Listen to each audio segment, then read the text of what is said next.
당신의 창의력을 자극하는 주제는 어떤 것들이 있을까요?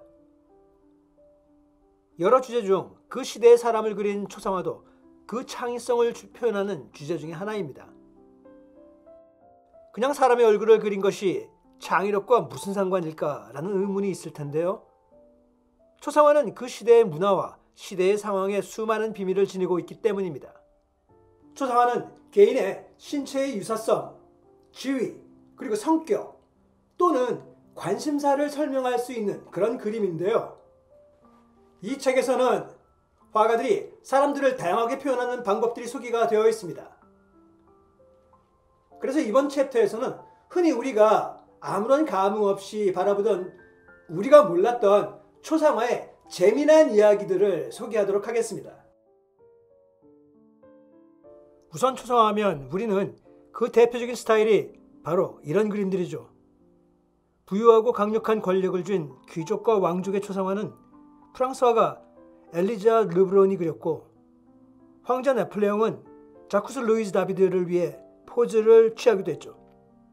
반면에 내성적이고 수수께끼 같은 작가인 빈센트 반 고흐와 폴 고갱은 자신의 스타일을 강하게 표현하는 자화상을 그렸는데요. 현대화가 척 클로즈는 놀랍고도 혁신적인 기법으로 대형 초상화를 그려 유명해졌습니다. 사람의 얼굴을 그리는 초상화, 그렇지만 그 용도와 목적이 크게 다르고 그리는 방법 또한 흥미롭게 다릅니다.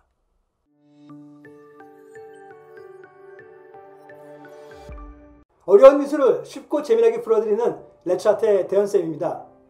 오늘은 초상화에 대해서 재미난 이야기들을 알아볼 건데요. 먼저 그 첫 번째 작품으로 레오나르도 다빈치의 희귀한 양면 초상화를 소개하도록 하겠습니다. 여러분, 오늘의 주인공 지네브라는 누구일까요? 지네브라 다메리고 다빈치는 500년 전 이탈리아 피렌체에 살았습니다. 부유한 은행가의 딸로 태어난 그녀는 7자녀 중 둘째였는데요. 이 작품은 그녀의 섬세한 외모와 온화한 정신을 사랑스럽게 언급한 것 같습니다. 지네브라는 시인이었으며 그녀의 지성과 고결한 성격으로 그녀를 아는 사람들로부터 많은 칭찬을 받았다고 합니다. 이 초상화를 그릴 당시 지네브라는 16살이었는데요. 다빈치는 그녀를 도자기 같은 피부색을 지닌 세련된 젊은 여성으로 표현합니다. 그녀의 수수한 갈색 드레스는 블루 리본 레이스, 골드 테두리, 섬세한 골드핀이나 버튼으로 고정된 얇은 블라우스 등 우아한 디테일로 활기를 띠고 있습니다. 그녀의 가느다란 어깨와 목에는 검은 스카프가 부드럽게 드리워져 있습니다. 그녀의 황금색 머리카락은 가운데를 가르고 뒤로 묶은 단순한 스톨로 되어 있으며 작은 고리가 얼굴을 감싸도록 남겨져 있습니다. 고급스러운 옷감과 반짝이는 보석이 산만하지 않으면서 지네브라 자체가 주목을 끌고 있습니다.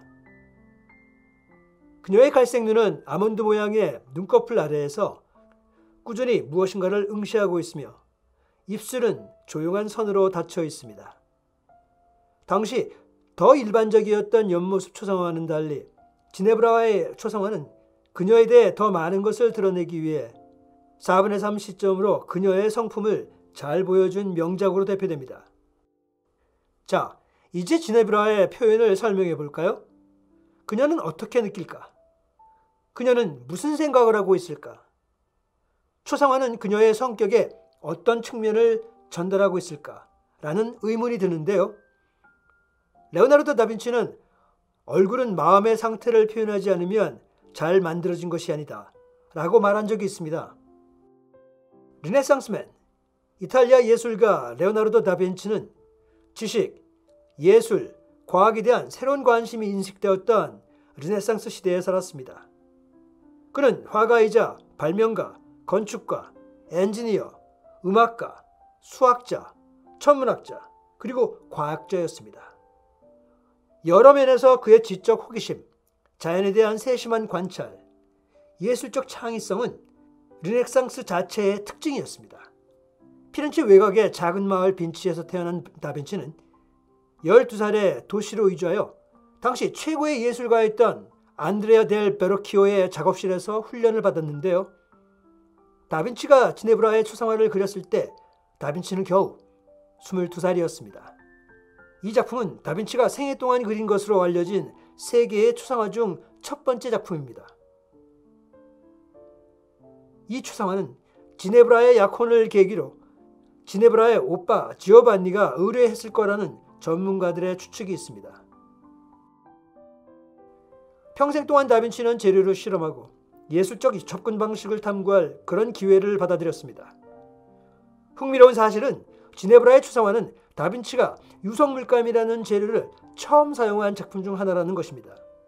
그리고 다빈치는 손가락과 손바닥을 사용하여 젖은 페인트를 혼합하여 색상을 혼합하고 빛에서 그림자로 미묘한 전환이 가능한 그런 부드럽고 섬세한 가장자리를 만들 수 있었습니다. 그림에는 다빈치의 혁신적인 기술에 대한 증거가 남아있는데요.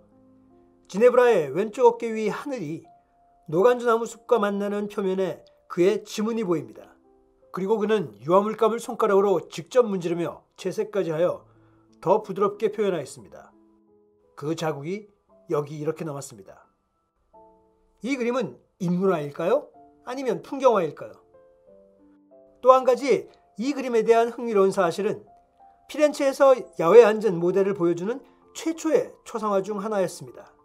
사실 다빈치는 지네브라와 마찬가지로 풍경에도 많은 관심을 기울였습니다. 그리고 그녀 뒤에는 물 웅덩이를 따라 작은 나무들이 늘어선 고요한 풍경과 안개 낀 하늘 아래 언덕에 자리 잡은 마을이 있습니다. 지네브라의 머리 뒤에 있는 큰 식물은 날카롭고 뾰족한 잎을 가진 상록수인 노간주 나무입니다. 혹자는 지네브라의 이름에 대한 재치 있는 말장난이라고도 하는데요. 지네프로는 주니퍼를 뜻하는 이탈리아어이기도 합니다. 다빈치의 지네브라는 인물과 풍경 모두 실제와 같은 모습으로 호평을 받고 있죠. 이 그림은 자연계에 대한 다빈치의 주의 깊은 관찰을 보여주며 그의 경력 전반에 걸쳐 그가 계속한 실천은 르네상스 회화를 변화시켰습니다. 그런데 뭔가 빠진 것 같습니다.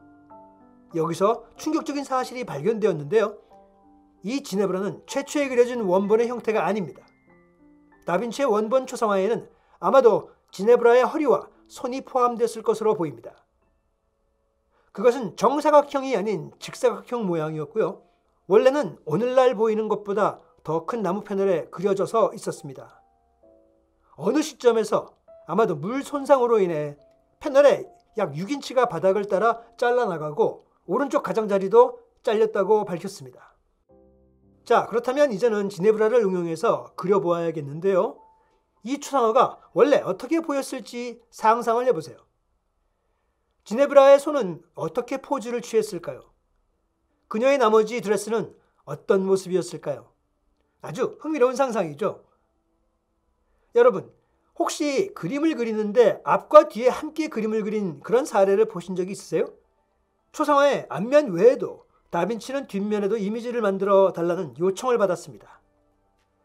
이 뒤쪽 면에 다빈치는 월계수와 종려나무 가지로 이루어진 화한 주위에 얽힌 두루마리를 그렸고 중앙에는 노간주 나무 장식을 그렸습니다.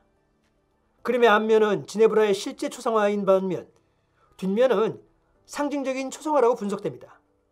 상징을 사용하여 그녀의 성격을 묘사한 것이죠. 주니퍼 장식은 지네브라를 이름으로 식별하고 월계수와 종려나무 가지를 나타냅니다. 높은 지능과 강한 도덕적 가치를 의미하기도 하죠. 두루마리에는 아름다움은 미덕의 장식이다라는 라틴어 비문이 새겨져 있는데요. 이는 지네브라의 모토인 아름다움은 미덕을 돋보이게 한다 라고 번역됩니다. 원래 이 그림은 한쪽 또는 다른 쪽이 보이도록 벽이나 가구의 고리에 걸려 있었을 것입니다. 하지만 오늘날 이 그림은 패널의 양면을 보여주는 독립형 케이스에 전시되어 있고요. 다빈치의 유일한 양면 그림으로 여겨져 있습니다. 이번에는 자신의 상징적인 초상화에 무엇이 포함될지 한번 상상해 보십시오. 예를 든다면 아마 꽃말이나 보석이 가장 좋은 방법일 것 같습니다. 그리고 자신에 대해 무엇을 설명할지 생각해 보십시오. 당신의 성격 중 어떤 특징을 사람들이 기억하기를 바라나요? 당신을 특별하게 만드는 특징은 무엇일까요? 예를 든다면 당신이 강직한 성품의 소유자로 상징되고 싶다면 앞을 직시하는 눈매라든지 꽉 담은 입술로 상징할 수 있을 것 같고요. 이를 상징할 만한 상징물들이 배경에 배치되기도 하죠. 이런 것들이 정해졌다면 이 아이디어를 가족이나 친구와 공유를 해보십시오. 그리고 그들의 조언을 들을 필요가 있겠죠. 다음에는 지네브라처럼 양면 자화상을 만들어 보십시오. 한 면에는 신체적인 외모가, 그리고 다른 면에는 귀하의 성격, 그리고 또는 관심사항 같은 것들이 표현됩니다. 아마 이걸 그려본다면 정말 희귀한 초상화를 그려보는 그런 귀한 경험이 되실 겁니다. 자, 오늘 내용이 어떠셨나요? 중세 르네상스 시대의 상황과 미술의 흐름을 이해하시는 데 도움이 되셨나요? 이렇듯 이런 내용을 알고 작품을 감상한다면 쉽게 감상하리라 생각하며 오늘 영상을 마칩니다. 오늘 내용이 도움이 되셨다면 구독과 좋아요 꼭 부탁드리고요. 많은 댓글 부탁드리겠습니다. 그럼 다음 시간까지 안녕!